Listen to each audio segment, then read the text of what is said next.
திமுக கூட்டணி.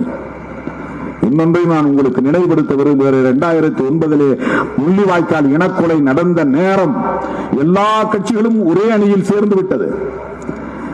அந்த அணியில் இருந்த தலைவர்கள் என்னை மட்டும் தனியே வேலூரிலே அழைத்து கிட்டத்தட்ட 3/4 மணி நேரம் பிரெயின் வாஷ், மூளை செலவை செய்தார்கள். திமுக கூட்டணியில் நீங்கள் ஒருவர் தான் இருக்கிறீர்கள், நீங்கள் மட்டும் வெளியே வந்து விட்டால் போதும். இந்த தேர்தலில் தமிழ்நாட்டு மக்களின் கோபம் காங்கிரசுக்கும் திமுகவுக்கும் எதிராக இருக்கிறது. நீங்கள் மட்டும் வெளியே வந்தால் போதும், 40 இடங்களிலும் அவர்களை வீழ்த்த முடியும். இந்த முறை திமுகவை வீழ்த்தினால் அடுத்தடுத்து வருகிற தேர்தல்களில் அதிமுகவை வீழ்த்திவிட முடியும் என்றெல்லாம் என்னிடத்திலே பேசினார்கள். நான் அப்போது தனி ஒரு ஆளாக அவர்களிடத்திலே சிக்கிக் கொண்டேன். அந்த நேரத்தில் நான் சொன்னேன், எங்கள் கட்சியின் மூத்த தலைவர்களோடு முன்னணி பொறுப்பாளர்களோடு கலந்து பேசி நான்